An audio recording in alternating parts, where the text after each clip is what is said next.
Insult to injury. A family still grieving nearly a year after their father was killed behind the counter of his convenience store now faces losing his business as well. Police in Meriden say Ibrahim Ghazal was shot by Frankie Resto while working at the BZ Mart on East Main Street last June. And since then, the Ghazal family says they've been fighting a losing battle to keep his store. Good evening and thanks for joining us this half hour. I'm Dennis House. And I'm Denise DeCenzo. Channel 3 Eyewitness News reporter Kim Lucy is on your side now with the story. Kim? Signs of the cold-blooded murder inside this little convenience store on Meriden's East Main Street are still clear nearly a year later. A photo of 70-year-old Ibrahim Ghazal stands in the window, and the sign above the door now bears his name. I know driving by, they had all the American flags out. They were proud to be here in America. And then this American dream just turned into a nightmare overnight. On June 28, 2012, Ghazal was shot and killed behind the counter during an armed robbery. Police say he handed over the money suspect Frankie Resto demanded, but Resto still shot him at point-blank range. Len Suzio was a state senator for Meriden at the time, spending nearly every day after at the store and with Ibrahim's family. He had purchased it only 3 weeks before his murder. It was his lifelong dream, is my understanding. He'd been here for, I think, almost 30 years, saving up for the time he was going to own his own business. But now, though the store says Ghazal and these signs boast back in business, the Ghazal family says they haven't been able to set foot inside. We lost my lovely dad, and we lost the store. Fabio Ghazal is one of Ibrahim's 6 children and came here after his dad's death, intending to run the family business. His life dream to own the store. He says Ibrahim bought the store just weeks before his death with a partner, Samuel Johnson.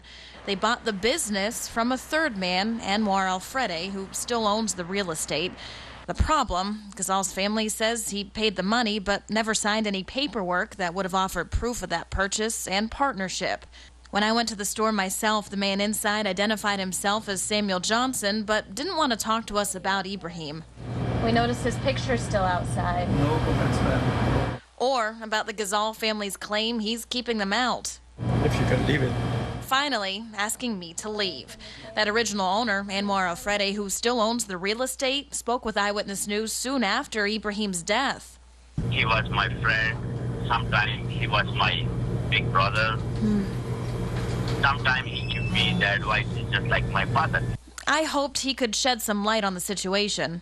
Please leave your message. But this time, he wouldn't answer my phone call.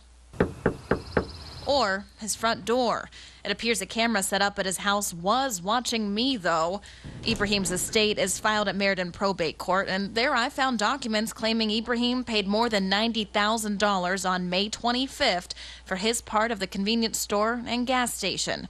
And since his death, the store has been a mess, run with no order, becoming a battleground for the two families. Fabio Ghazal has at least half a dozen police reports regarding that part, officers called out by both sides during the ongoing feud. It appears Ibrahim had been planning ahead of time to own the place, filing these documents with the Secretary of State's office, forming an LLC that March. His listed purpose, to run that convenience store and gas station, naming himself as the managing member. I cannot go to my store now. They steal the money from us. Now his family says they're dealing with the double blow of losing their father and the store.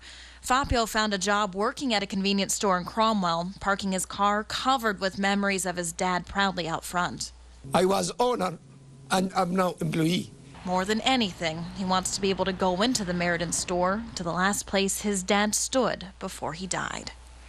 Now, the very latest update is we just got these documents faxed over to us by probate court, where the judge has now approved a settlement between the family of Ibrahim Ghazal and his former business partner, Samuel Johnson. The family will be selling their interest in the store for $30,000. That's about $60,000 less than they say Ibrahim paid in. But also included in here, while Johnson will be assuming all of the debts from the store that incurred during that time when the families were fighting for control, and those add up to about $70,000. We're on your side. Kim Lucy, Channel 3 Eyewitness News. All right, Kim. Family members